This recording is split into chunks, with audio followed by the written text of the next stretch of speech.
Assalamualaikum warahmatullahi wabarakatuh.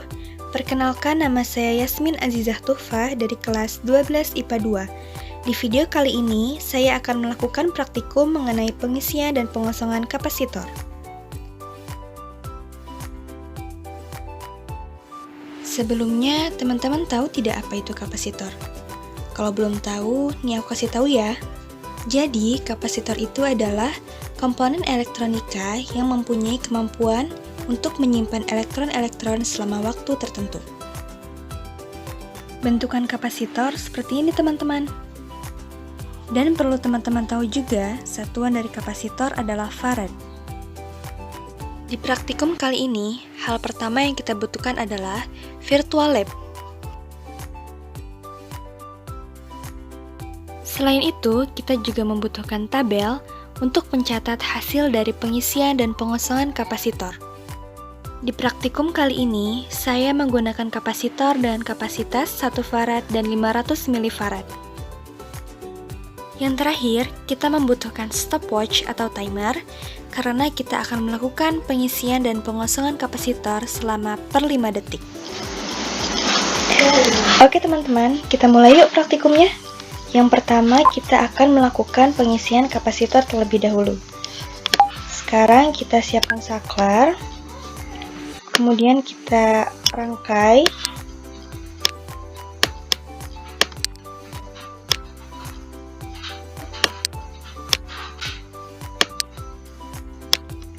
Lalu kita juga jangan lupa pasang lampu agar kita tahu bahwa arusnya mengalir.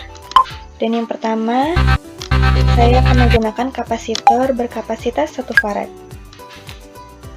Jangan lupa baterainya 12 volt. Terus kita juga pasang voltmeter. Dan terakhir ampermeter. Oke, saya juga sudah menyiapkan catatan. Dan juga jangan lupa stopwatch. Sekarang kita mulai yuk pengisiannya teman-teman. Jangan lupa stopwatch. Kita mulai 1, 2, 3. Stop. 5 detik pertama 7,7 volt. 1, 2, 3. Stop. 10,5 volt. Sekarang, sambil aku melanjutkan pengisian kapasitornya, coba teman-teman perhatikan di voltmeternya. Kok semakin terisi voltmeternya, semakin lama ya waktu yang dibutuhkan? Kenapa hal itu bisa terjadi ya teman-teman? Nih, aku jelasin ya. Jadi, hal itu dapat terjadi karena muatan yang telah ada pada kapasitor tersebut melawan pertambahan muatan yang mengalir dan masuk pada kapasitor itu, sehingga kapasitor menghambat muatan yang akan masuk dan waktu yang dibutuhkan semakin lama deh. Nah, selain itu, coba teman-teman perhatikan juga di ampermeternya. Kalau kita lihat, semakin lama arusnya semakin kecil ya nggak sih? Nah, hal ini dikarenakan arus dihambat oleh tegangan yang semakin besar pada kapasitor tersebut. Seperti yang kita tahu juga, semakin besar tegangan, semakin besar juga hambatannya, maka semakin kecil arusnya. Oke teman-teman, selanjutnya sekarang kita mulai pengosongan kapasitornya. Kita sampingkan dulu tegangannya, kita hubungkan lagi. Oke, siapkan stopwatch lagi. Kita mulai 1, 2, 3.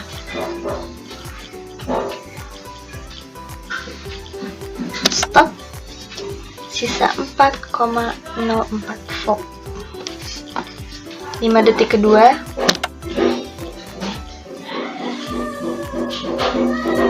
Stop.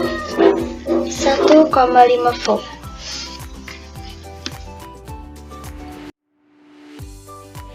Nah, pada proses pengosongan kapasitor ini, perlakuannya sama seperti pada pengisian kapasitor. Kita hanya perlu melihat voltmeternya, kemudian perhatikan sisa tegangannya, lalu kita catatkan dalam catatan kita untuk data nanti.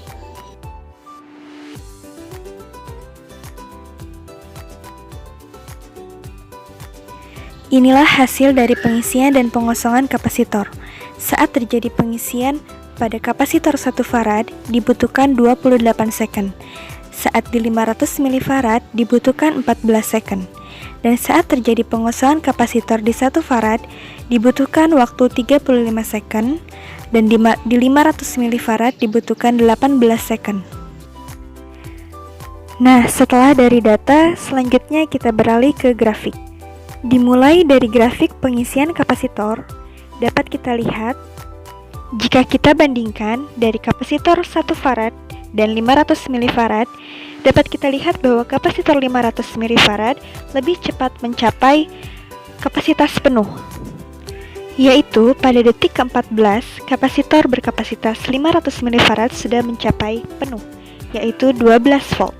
Sedangkan kapasitor yang 1 farad mencapai penuh 12 volt baru pada detik ke-28.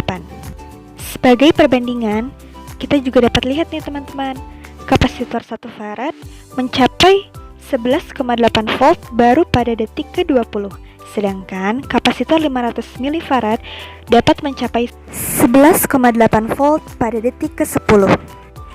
Sehingga kita bisa menarik kesimpulan dari pengisian kapasitor ini, kapasitor yang lebih cepat penuh adalah kapasitor 500 milifarad.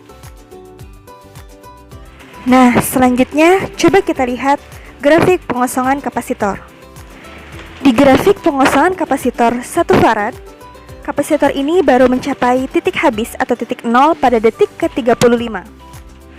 Sedangkan pada kapasitor yang kedua, yaitu kapasitor 500 milifarad, kapasitor ini mencapai titik nol atau titik habis pada detik ke-20. Sehingga dalam kondisi ini atau pengosongan kapasitor, kapasitor yang lebih cepat habis adalah kapasitor berkapasitas 500 milifarad. Nah, jadi dari kedua grafik yang telah kita amati tadi, kita dapat mengambil kesimpulan nih teman-teman, bahwa semakin kecil kapasitas kapasitor, semakin cepat pula kemampuannya dalam melakukan pengisian dan juga pengosongan. Sekian percobaan pengisian dan pengosongan kapasitor yang telah saya lakukan. Semoga bermanfaat. Terima kasih. Wassalamualaikum warahmatullahi wabarakatuh.